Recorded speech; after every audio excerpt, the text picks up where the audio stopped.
Welcome to Retrologic. I'm Dan Caparello here with John Cummins. And this week we are going to have some old conversations about new stuff and new conversations about old stuff. I don't know what I'm saying.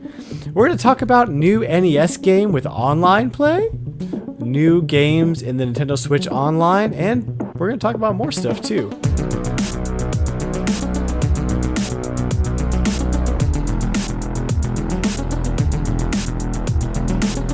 John, how is it going, dude? Oh, not too bad. Nice, cool weather. Can't ask for anything more than that in this summer heat we've been having. Yes. I'm currently recording in my garage, which has been a sweaty, hot mess all summer. And I can finally actually hang out in here and feel good about it because it's a brisk 75 degrees right now. It's good. Yeah. But you don't have to worry about that because you record from your little man cave in there. A little basement, yeah. It stays a nice, cool 70 all year round. There you go. All right, well, let's jump into the first little news thing we have here. This week in gaming history. So, I remember 2 years ago. Was it 2 years ago when they did the Pokemon? No. It probably would have been 3 or 4 years ago because they usually do their anniversaries based off the Japanese release date for Pokemon. Oh, yeah. Anyway, so what we're saying is it is the Pokemon Red and Blue 22-year anniversary. This is the North American release of September 28th, 1998, when I was 11 years old, and Pokemon hit me like a ton of bricks. I mean, it just like took over my life at 11 years old. I mean, like just crazy how much of an impact Pokemon had on my life back then.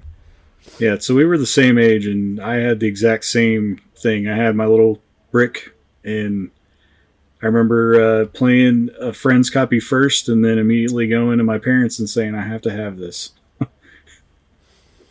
Yeah, I mean, I remember reading about it in Nintendo Power, and I think I have the issue where they like first mention it. It's like Pocket Monsters is coming stateside or something, and it's like, what is this? Why do we care? And there's your like picture of like fat Pikachu when he used to be fat. Yeah, and as I say, I think I totally missed the Nintendo Power on this one. It definitely wasn't something I was interested in right off the bat, so I think I just kind of skimmed right over it. Do you remember how you heard about it first? I had heard about it. You said, I had a friend that was kind of the kid that got all the games. Yeah, I think everyone had one of those friends that you knew he was going to have whatever was due that was out.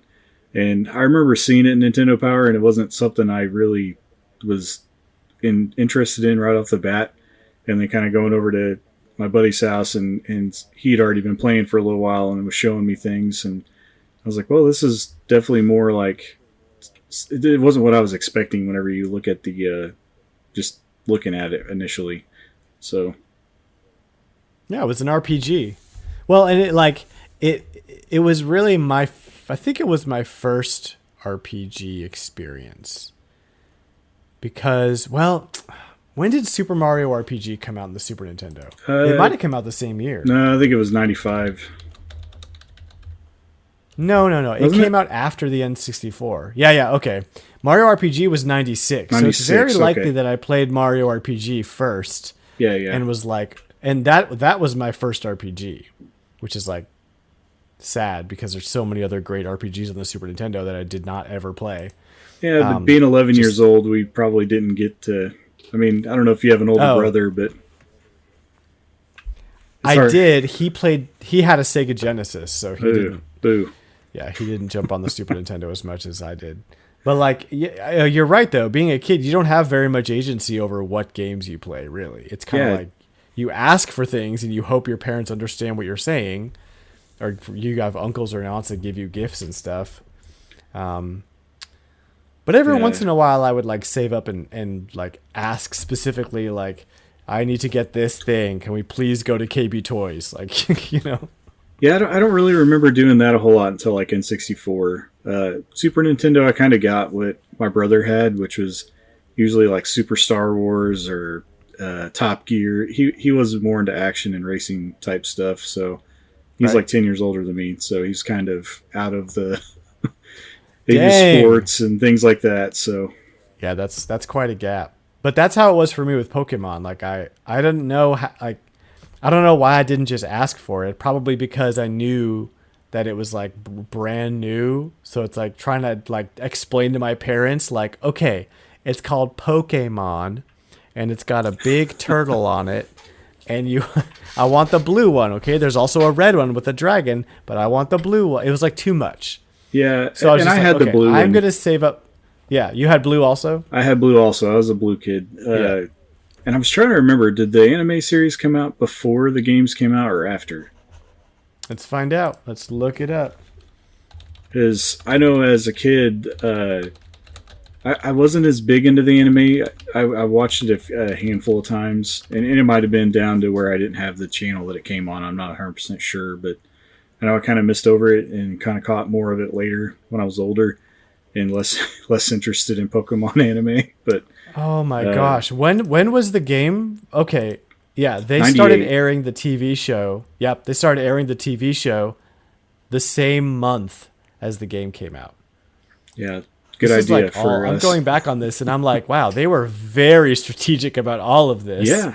You Well, know? and I mean, it all Right, happened hold so on. quick. Remember all the merchandise? I remember when Pokemon exploded, yeah. it was everywhere. And I mean, from the moment that I bought Blue or asked for Blue and I got it, I was hooked. And I remember Yellow came out real shortly after, and I immediately went and had my parents pre-order that one for me too, and I still have it. And you know what? Yeah, and the card game came out in December. Yeah, they were quick. They were on top. So they of were it. like, all right, Well, Christmas of '98, we are going to inundate these 11-year-olds with Pokemon. They can't escape. Yeah, and you have to remember too that Pokemon had already been out for quite a while in Japan, and it already had these probably a little more spread out release wise. 2 years. And then, yeah, they just funnel fed them into the U.S. and really crammed them for us. Yeah, But yeah, 2 years. yep. But it was cool to make that game so social. You know, I mean, it was already a thing, like talking to your friends on the playground about your games and like learning secrets and stuff. But now, not only did we talk about it, but now we were trading back and forth and we were fighting on the playground and we were talking about it. You bring your Game Boy to school, and everyone brings your link cable, and you trade. And it was before the infrared transfer, but that didn't come till Game Boy Color, I think. Yeah, you had to get your link cable out. Yep.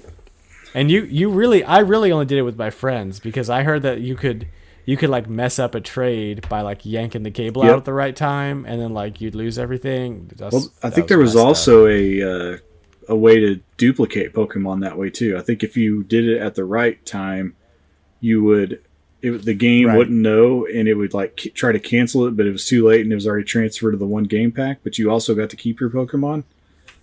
There were some weird little things like that. Well, because I thought I don't know about that one because I thought each Pokemon had like its own ID or something. There was like some way to prevent that. I thought it was just like a steal. I don't. It's been so long. This And could have been a I don't schoolyard want to myth. Google that because that's exactly. That's going to be a can of worms.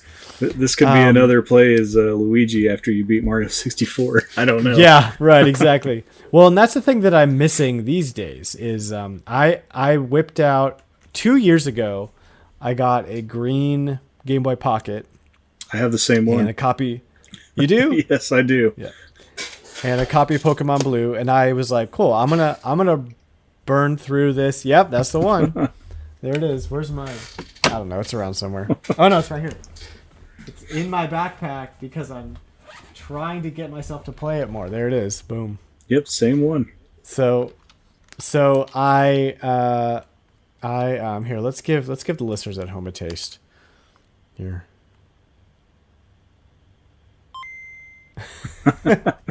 Doo-doo. I love that. Game Boy was so good.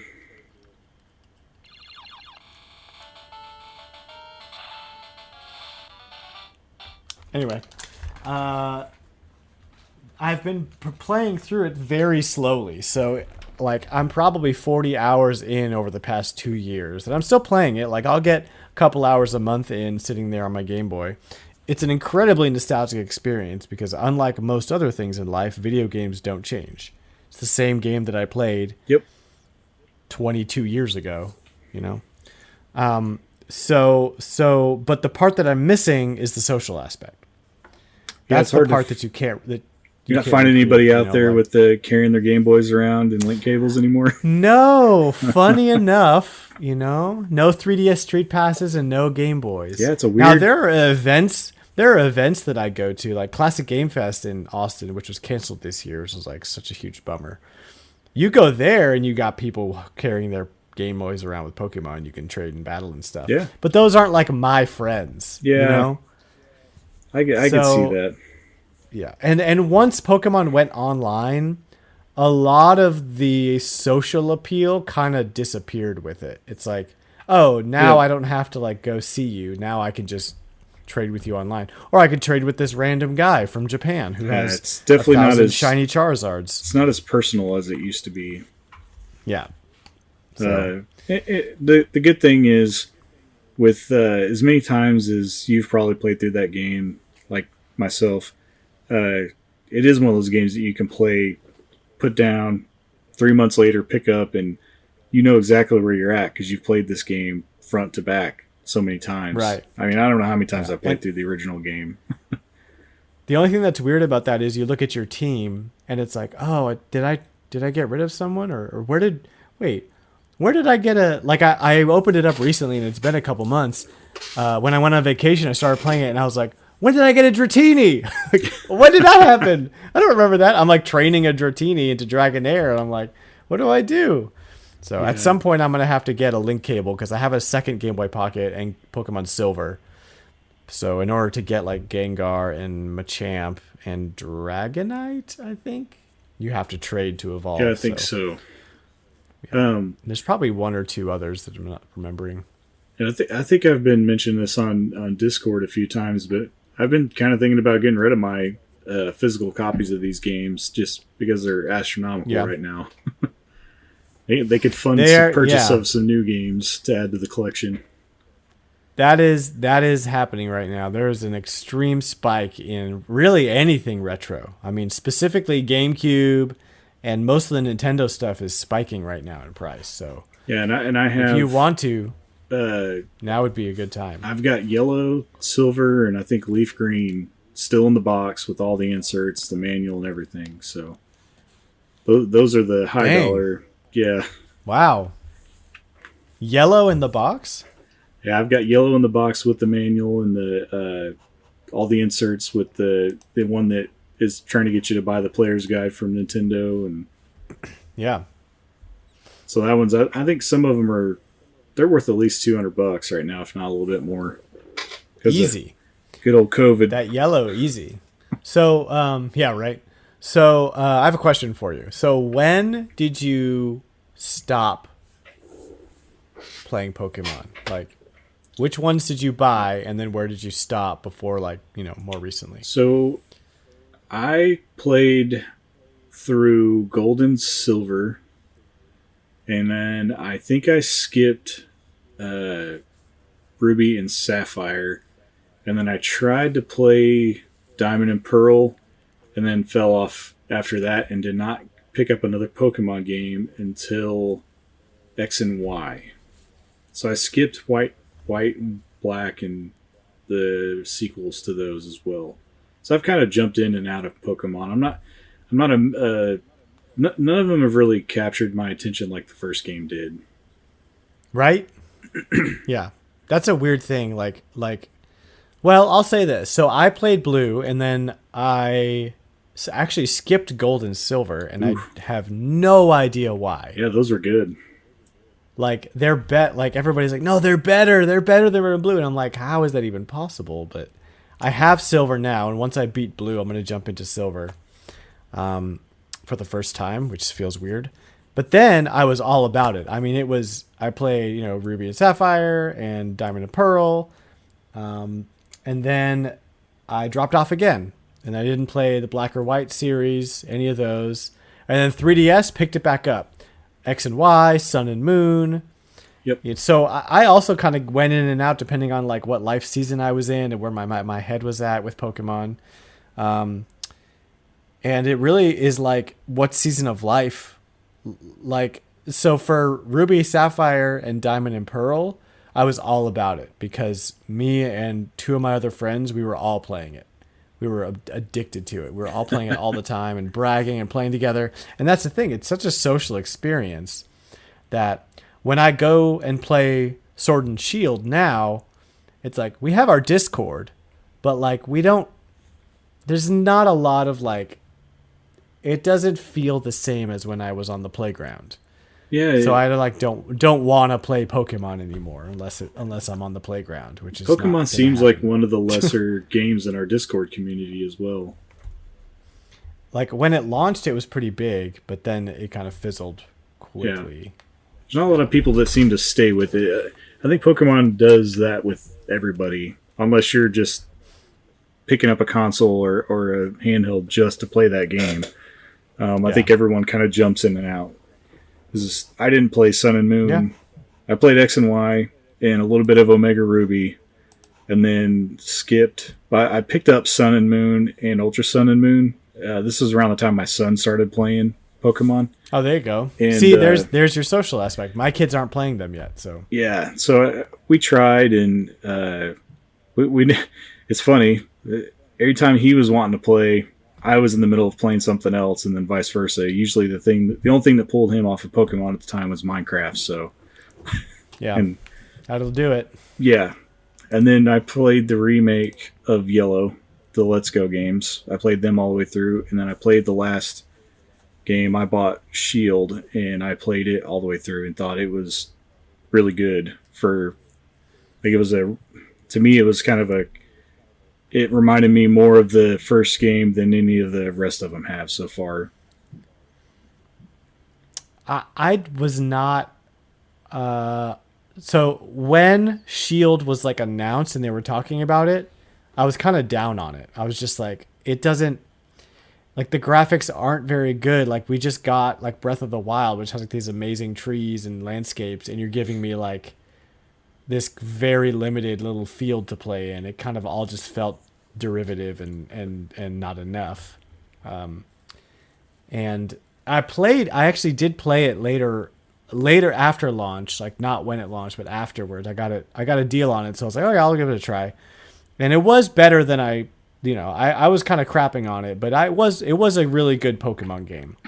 I didn't finish it. I got really far, but I got stuck somewhere, or I just kind of couldn't figure out what to do, and something else came out, so I gave up. I think it was when The Witcher came out, and so I gave it up. Dropped it like a ton of bricks, and then so it was pretty good. But I will say that probably the best like return to Pokemon that I've had was X and Y.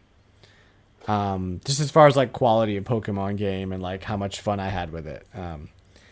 Don't know why. I think just it was a long hiatus between Diamond and Pearl and X and Y, and that was the gap. So I was like ready for more Pokemon at that point.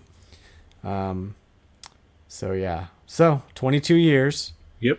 22 years. Of Happy birthday. Pokemon Red and Blue. Happy birthday. You want to move on to some old news? Yeah, let's hit the next one. Yeah. So the NES-based take on Smash Brothers has a Wi-Fi chip built in the cart for online play. This is incredibly clever. Yeah. I mean, that's amazing. This is why I threw this one in here. Yet. Can you? What's it called? Super Tilt Bro. Yeah, Super Tilt Bros, and it's just kind of as it explains itself. It's an NES sprite version of Smash Bros style combat. So, and it runs on a original hardware. And how they got around the NES not having online functionality is they just put a Wi-Fi chip in the card itself, which is pretty awesome. So they're basically giving the game away for free as a ROM. Yep. So how do you get the cartridge with the Wi-Fi chip in it? So I think right now they're still like it's still in a beta. So Okay. Okay. they're still testing it, and it's not like a mass produced item yet. But I think that's the goal is because I believe they own the software, so there's no legal, Right. Right. nothing illegal about it. So I think they're just waiting to make sure that the hardware works, and then they're going to mass produce and put the game on it. But you can play the game right now without online. That is so freaking cool. Like, I just want to say I'm always talking about, like, okay, what is the future as a collector? Like, what does the distant future of a retro collector look like? You know, because these things are going to break and there's not going to be any components or new models to buy. And like, what are we going to do? You know, like cartridges are going to degrade, discs are going to rot. Like, what are we going to do? You know, because the passion for old stuff is alive and well. And this is just an example of like ingenuity and technology coming together to be like, no, your old stuff is still alive and kicking, and it's better than ever because of modern technology. I mean, it's amazing. It's mind-blowing. Online multiplayer NES game. This is a similar thing to companies that were creating games that were pushing the limits of consoles. You know, just think of Super Nintendo and Argonaut saying, you know, we're going to create this chip. Yeah, the FX chip. We're going to create this 3D game, and it's going to work on this hardware. You know, no matter what, we have to do it. So they created a way to do it. And that's similar with this. They created this NES Smash Bros style game that they had their fun playing locally, and they said, hey, I want to be able to play somebody somewhere else, so let's figure out how to make this online. It's insane. I don't see a release date yet, but you know, we'll keep you guys posted on that because that is definitely something I'm interested in.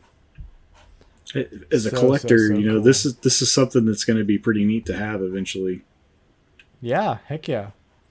You know, and if John Blanco wants to keep up his complete NES collection, he's got to pick one up. So he's gonna have to buy one. Yeah, he's got to. Awesome. So are you interested in this Final Fantasy Legend collection? Is this something that you're into? Yeah, I threw that one in there because this is interesting because it's a basically we're going to get some Game Boy games on the Switch. So I didn't have a real knowledge of these games. I haven't played any of them, but after looking into what they are and that they're not actually Final Fantasy games, so I haven't played these. Right. And just looking up the history behind it and stuff, I'm kind of interested. They look like they're going to be cheap enough to pick up and try out. Oh, $20. $20 for the collection. And you get Final Fantasy Legend, Final Fantasy Legend 2, and Final Fantasy Legend 3. And high-speed mode. Let's see, what else? Adjustable screen magnification. Let's see here. Removable Joy-Con, yada, yada, yada. Anyway, that looks really cool. Yeah, oh, wow. It is. So this is not an upgrade. This is literally the Game Boy games. Yeah. And it looks like you can do touchscreen controls, which why would you do that? I think they're I think they've been like up-res a little bit so that they look cleaner on the Switch's display. Yeah, they look pretty sharp. It looks sharp in the screenshots, but it's still a Game Boy game. Like, it's monochrome. That's what it is. And I mean, I don't know why we're not seeing more of this out there. There's a lot of good Game Boy games that, you know, they're still good. They still play. The mechanics are solid. They're stuck on Game Boy. What we need, John, is a re-release of this bad boy right here. Yeah. Donkey Kong 94. Because this is the only way to play it. And it's an amazing game. Has that one never made it to Virtual Console? I don't think... Oh, maybe it's on the DS Virtual Console. It's possible. And kind of back to the Final Fantasy, the SaGa collection. these games are also, I mean, for that $20, you can't buy one of these games on Game Boy. So it's a really good value to get into these and try them out. And they're going to look better, and they're going to probably play a little better.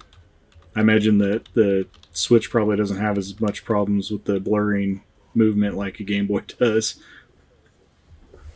Donkey Kong 94 is on the 3DS Virtual Console, so there you go. So yeah, you can play that one. I stand corrected. Yeah. I stand corrected. But I have the cartridge, so I'm not going to do that. Yeah. And I mean, as we move forward, more people are playing the Switch and less people are playing the 3DS. So it'd be nice to see some of these Game Boy games coming to the Switch, just a broader audience. Yeah, that's so weird. Just the way that Nintendo's doing their catalog on the Switch. Like, there aren't enough, although they might try to push it. Would they do like Nintendo Switch Online Game Boy? You know? I don't see why they wouldn't. Unless there's a lot of good Game Boy games. A Game Boy Classic is around the corner. I wish more than anything that we get a Game Boy Classic. I think that would be the coolest thing. But the business side of things says that we're probably not going to see another mini console until Nintendo is struggling again. I would think. Right, yeah. And it seems to be their ace out of their sleeve, when they're like, oh, nothing's really doing all that great. Let's sell something that we know is going to sell because we've sold it 17 times. Let's see. It's the roller coaster ride that is being a Nintendo fan. Yeah, you're going to buy it. Anyway, this is really cool, and you hear good things about these games, so I may end up dipping into that one. Is there going to be a physical version of this? Maybe, hopefully. I'm sure that some limited company will put out a physical copy. I imagine. We'll see. And something else. Yeah, you know how weird Square can be sometimes, though. Yeah. Well, and I was going to say, I like the idea that they're leaving these alone as Game Boy, like original graphic style and everything. Yes. Because I have my God. I have the Dragon Quest collection. I was just going to say that. And they're not, like, I wish they would have just left them alone like this. I love Dragon Quest. That's one of my favorite NES games. And I refuse to buy it on the Switch because it is the smartphone port. Yeah, I have the just physical. Give me the NES ROM, for crying out loud. Yeah, I like Dragon Quest too, and I bought it for the box. I own all those games on NES, so yeah, I've played them. And I was gonna. It's whenever you said that you think either Pokemon or Mario RPG is your first RPG. Dragon Warrior was the first RPG I played, so. Oh, I guess technically it was mine too, but I did, yeah. I was so young, I didn't even know what the hell I was doing. I was pressing buttons. Yep. I wasn't playing the game was playing me. Yeah. Well, Dragon Quest does that to older generation too. Yeah. Yeah. The original one does. All right, so let's jump into the next thing, which is new Nintendo Switch Online games. We have Donkey Kong Country 2. That game's amazing. Super Mario's Picross, which is a Japanese port. Peacekeepers and S.C.A.T, Special Cybernetic Attack Team. I heard Marty likes that last one there. Yeah. So Donkey Kong Country is probably one of my favorite game series of all time, ever since I got this Super Nintendo bundle back in the day. So that's I'm hyped for that. Yeah, I've already been playing because they're not on 2 and 3 are not on the Super Nintendo Classic. No, they're not. Yeah, so I haven't even jumped into it yet. I've been so into Hades. I played the first world. Yeah. It's tough, man. It's good. It's a major improvement on the first game, gameplay wise and difficulty. Oh, okay. Well, I mean, I got a soft spot for the first game, but agree to disagree. There's things I like about both. There's things I don't like about both. Yeah, the music's so good. I honestly, I like, and you know what? This honestly may just be a me thing. I can beat the whole all of Donkey Kong Country without save states in like, I did it in what, 2 hours or something? Something like that. It's just like a breeze for me. Yeah, it's like so fun. And the second one just takes, it's like a friggin' marathon. You just have to have endurance after endurance after endurance. And it is fun, but it is not Donkey Kong Country fun. No, it's definitely, like I said, they changed a lot of things for the second game, and a lot of it's good, and there's a little bit of bad. I mean, there's definitely there's a lot more blind jumps, and just you don't have Donkey Kong. That's one thing I really missed from the second game. Why is it called Donkey Kong if there's no Donkey Kong? That's literally top of my list for complaints. They want to sell that game. Well, I guess technically he's in it. He's just not playable. It's the third game you got to watch out for. Yeah, it's coming soon, I think. Do you want to talk Mario 3D All-Stars? I haven't. Oh, also, wait, hold on. Mario's Super Picross is amazing if you like Picross. I love Picross. And I actually played a ROM of this a while back, except everything was in Japanese, so like you couldn't really solve some of the puzzles. So, but this version is really good. They did some translating, and so I think they did some translating. Did they not? I'm not. That's what I was going to ask, because I know I seen Jesse was doing some translating of his own, so I didn't know if it was something that isn't fully translated, that some of it is still in Japanese. It's not translated.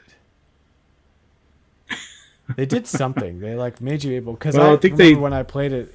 As I say, I think they made a instruction for the game in English separately. Okay, that's what it is. Yeah, you like need the instruction manual for something or whatever. So, anywho, yeah. I was gonna say that this. I don't know. I've never played a Picross game. I don't know if that's like like I need to leave or what, but just haven't ever played one. I'll let you stay. So I was thinking about jumping in on this one, but I don't think this is a good one to just start on. No. There's 3 of them on Switch, and they're like $6 or something. So just pick up the regular one on the eShop if you want to try them out. Which I love them. They're super like chill mode puzzle games. Not one of these like twitchy puzzle games. It's very like logical, like a crossword puzzle, like Sudoku or something. Yeah. So if you like that, Picross, it will be your jam. I love it. Do you want to talk Mario 3D All-Stars? Because I have not even taken mine out of the wrapper. I have been playing Mario 64, and I think I've been trying to play. See, this is something I didn't do when I was younger and playing the game. I did a lot of skipping around. You get to a star that you can't get, and you skip it, and you go on to the next thing because you only have to have 70 to complete to fight Bowser. Right. So what I've been trying to do is play through the worlds one star at a time and not move forward until I get that star. And I think I'm at the Hazy Maze right now, and I think I have 50 stars. Oh, wow. Yep. Yeah. Nice, man. That sounds like a slog to me. I probably wouldn't do that.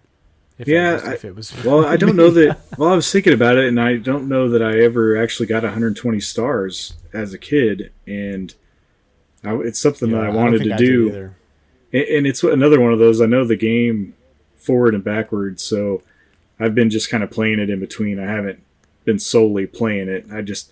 I'll hop in when I have a few minutes, try to get a star, and then hop back out. And oh yeah, but. That's probably easier to do that way then, because doing like a long play session where you're like banging your head against the wall trying to get this one star, that does not sound fun. Well, I mean, in Mario 64, after playing, Sunshine and Galaxy and Odyssey, Mario 64 is not very hard. Not until you get to not until you get to the later parts of the game, like TikTok clock's going to be tough. It's always tough. And But the early stages, like where I'm at, it's basically you just go. I just have to remember where the star's at and then go get it. For the most part, there's not a whole lot of major difficult platforming in the way. The most difficult one I think I've had so far is just having to do some of the wall jumps, getting up to places. Yeah, but right. Yeah, nothing too crazy. Awesome. So you haven't opened yours at all? I haven't even opened it yet, and we'll talk about that later.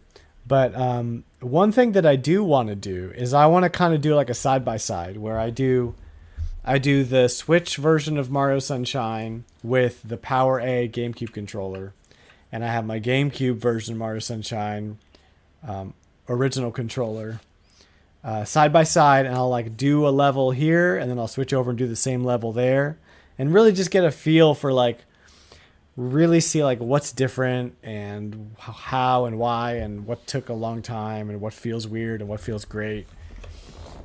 Just as kind of like an observation for myself, just because you can use a GameCube-like controller on the Switch, so why not give it a try? I think you're going to see a lot of differences in that game.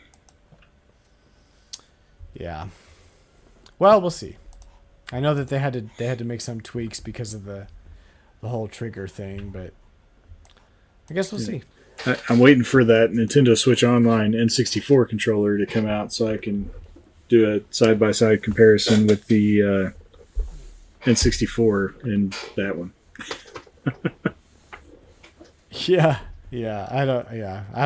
I don't foresee that happening. I feel like that controller is too cumbersome to like make viable as a consumer product these days. It just kind of seems like a big bulky mess. But I mean, what do I know? They've done weirder stuff. Yeah, I mean, we're getting a Game & Watch this year. For the record, that's true. I would love that to be true. Speaking of N64, we're getting a new wireless N64 controller, Brawler. Do you have the regular Brawler? No, I never picked one up. I just didn't. I mean, I like the original so much. I don't feel like I would even. So I backed the first one, the gray one. Oh, really? And it plays pretty good. The moving to a modern style control stick is a little different for the N64, but I think that they've done the best job so far out of all the aftermarket stuff that I've played with. They've done the best job mimicking the stick. The stick is the hard part to get down with the N64 moving forward, because that control stick was so tall, that analog stick. Yeah. And then we go to what we have today. And it had a lot of it was very resistive. Like modern controllers, you can move that thing all around, and there's almost no resistance, keeping you from bringing it back to center. But that N64 controller is grippy. And then they gave it the octagonal gate, which makes it feel more like a GameCube controller. Yeah. And well, the N64 had that too, but it's a lot more subtle. Oh yeah, you won't, unless you're there. There's very few times on the N64 that you're maxing that stick out to the point where you even notice it. I don't think. Right. Yeah. The Brawler's good, and the one that I bought, I have the original one, and mine had the trigger, the L button issue, where if you tried to use the L button and you had the stick move too far to the upper left, it would not allow you to use your left button. And then I got the updated version, and it's even better. And then I went ahead and bought a clear green one to go with my clear green N64. So I'm very well versed with the Brawler. Nice. Good. Well, I might bite on the wireless one, because that would change my mind. I just love the original so much. I never saw the point. Like, if I didn't already have 4 perfectly good N64 controllers, I might pick up a Brawler. But the wireless is that is definitely enticing. Did you see how the control pack or the memory pack works? No. you have to plug the memory pack into the dongle that plugs into your 64. That's right. Because, yeah. There's no way to send that across. So it just plugs right in, and you're just wirelessly controlling the game with the controller. That's genius. That's so genius. Yeah, it's pretty neat. All right. Okay, man. Well, let's talk about what we've been playing, huh? Why don't you Sounds go good to me. first here? You got some interesting stuff going on here. So what what did you buy this week? So I left some stuff on here. I've bought some games that I wanted to mention a little while ago. I bought Game & Watch Gallery 1, 2, and 3, all on the Game Boy. I got a good deal on all 3 of them. And Nice. it's something that the new Game & Watch, the 35th anniversary of Mario Game & Watch is coming out, and I don't really have a whole lot of experience with Game & Watch, so I kind of wanted to. It seemed like the cheapest way to get in and play a bunch of these old Game & Watch games.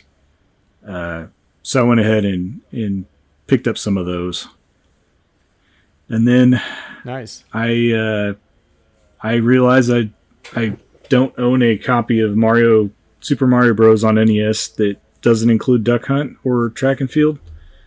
So I bought just the regular black box Super Mario Bros. On NES. I think that's the rarest of the 3.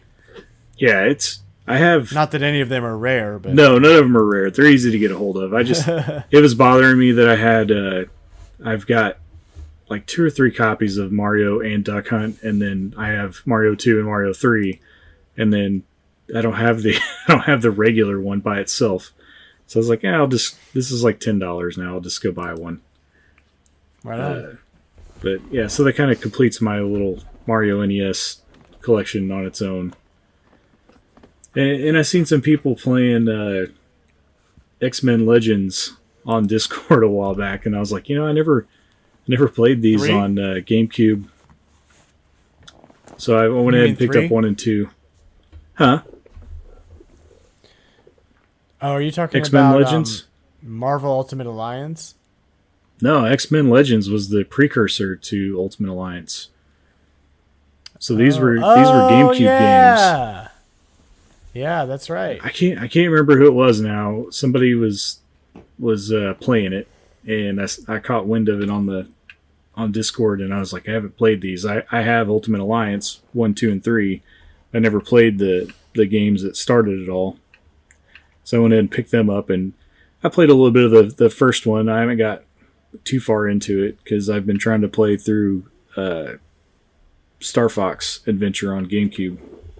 You got to do those games multiplayer. That's why. That's another thing too. I need to find a time Got where to. my son and I can just sit down and try to knock one out, because I don't think they're terribly long. Yeah. But so I've been playing the Game & Watch Gallery games, and there's definitely some real quick like fun to be had there. You can just hop in and like playing the one where you're making the burgers, I think is what they are. It's hard to kind of tell with Game Boy graphics what you're making. You're making a sandwich of some kind. There's a bun looking piece of bread, and then there's something that goes in the middle, and then you top it off. So Wow. I played that one. I played Ball, the fire one where you're the fireman. I'm probably going to get slapped around because I don't know the official names of Game & Watch games, and I like know, Nintendo. Right? Yeah, But somebody's going to yell at you. yeah, but I played that, and then I played a nice little indie game called The Last Campfire that I really liked. I did a first look for this one too, and it was a lot of fun. It's not too terribly long, so you don't have to worry about investing a whole lot of time. But there is, it's got a lot of really cool puzzle aspects to it. So this one's definitely worth checking out. And then last, I played Mario 64. Yeah. Do you have a Game Boy camera? I do not have a Game Boy camera or a printer. 'Cause- Those are two things that I need to get eventually. There's some features in the Game Boy camera that you can play ball, except you take a picture of your face Yeah. Like 3 different faces, and then your face is on the monkey's head. Yeah, I remember that. I think there's one more Game and Watch game on there too, but I can't remember. Man, I used to spend so much time on my Game Boy camera. I don't think I ever had one. I need to get one. Again, I think I knew somebody that had one, so I have some experience with it, but I never had one myself. The printer was really cool. I wish I had a printer. I'm definitely gonna pick one up. Hey, if you have a copy of Link's Awakening and a printer, you can print some stickers. Yeah. I definitely have Link's Awakening and DX. So there you go. All right, so I picked up nothing retro this week. I have been beating myself up because I need to launch the store, so I haven't been buying anything. It's like my punishment for not launching the store yet. It's just so much inventory to take pictures of. But you will be the first to hear when everything goes up finally. But I did pick up Hades, Nintendo Switch indie game. I mean, if you're on the pulse of gaming online right now, then you know what Hades is. It's the new game by Supergiant, and it is just bonkers fun. I mean, it's a roguelite, so there's a lot of progression that happens outside of what you lose when you die. But it is a roguelike in the sense that you're always starting at the same point, and you go forward till you die, then you start over again. And I mean, I can't think of a single bad thing to say about this game. Like, they nailed like story. There's a really, really cool story. All the characters are great. The voice acting is solid. The artwork is incredible. I mean, the progression systems, there's like so many different progression systems in this game. And when you die, you really only lose like your current upgrades within that run and and one form of currency. And there's like 5 forms of currency in that game. So you keep everything else and bring it back with you. And there's like 1, 2, 3, 4, 5 ways to upgrade things in this game. And some of them upgrade like what happens on your run. Some of them upgrade like a specific weapon. There's like 5 or 6 of those to choose from. Sometimes, and you can also just like add perks to your run. And I mean, there's just so much variation that happens. And I don't think I've heard a single line of repeated dialogue yet. There's just like tons of dialogue. Anyway, I'm in love with this game. It is, if you like roguelikes, even like in the slightest, you'd go gaga for this game and sink an insane amount of time into it like I have. It's taken over my life. And it's why I haven't opened my Super Mario 3D All-Stars yet. It's like, no, I've played those games before. I want to play Hades. So this is a top-down action, right? It's not like Dead Cells. Yeah, it's a top-down. No, it's a top-down dungeon crawler, and and I just can't. I don't know. All I do is gush about this game because it's incredible. I'm in love with it. So yeah, go get it. I think I thought about it, and then the sale ended, and then I was like, I've got too much to play, so I might wait on this one to go on sale again. But I definitely plan on picking it up. I've heard so many good things about it. Did Drew ever find a bad thing about it? I mean, he's still playing it. He's still in the Discord talking about it. So I don't think so. I think he. I know he kept saying that it wasn't special, and then I keep looking, and he's still playing it. So.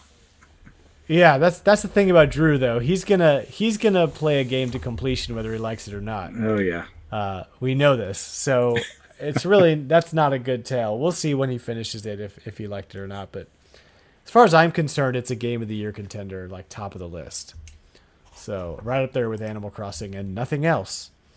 The other game that I picked up is the Bioshock collection for Switch. It was like $30 at Target, I think, and I was like, yeah, I'll bite on that because I've always wanted to play those, and now's a good time as any.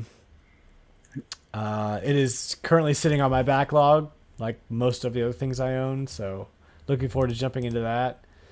And then we already talked about playing Pokemon Blue, and that's pretty much been it. I'm not a ton of time to game in my life right now, but when I do game, it's usually like the one game that I'm crazy about in the moment, which would have been Borderlands, except now it's Hades. So yeah, I'm waiting on those 2K games to go down to $20. I know what's going to happen, so I don't specifically need them anytime soon. So I know that if I wait long enough, they'll hit that. They've been dropping like incrementally down to that point, so we'll see when they get there. I don't know though. 50 to 20 is quite a jump. I mean, that's going to be a couple years down the road if you see that. You might be able to pick one up used for that.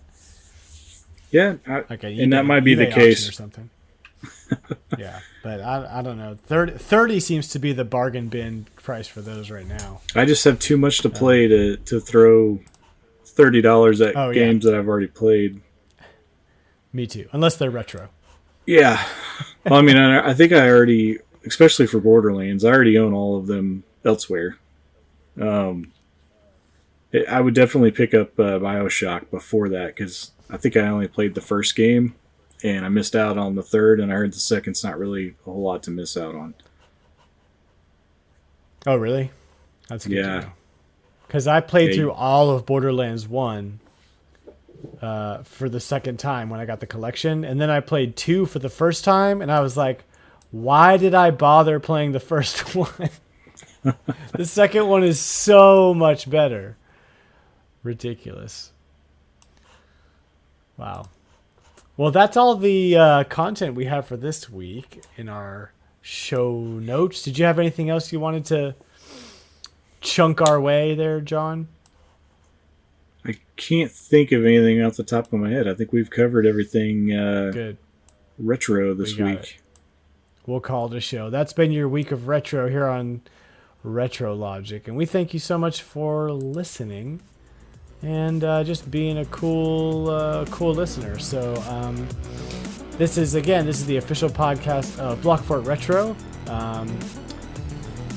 and we're trying to figure out what our socials look like, so you can just keep on listening, and we will be here every week.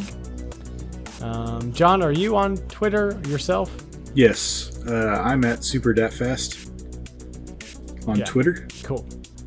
And then you can always find me at Blockfort Retro on Twitter and all the things. So yeah, thanks for listening, and we'll see y'all next week.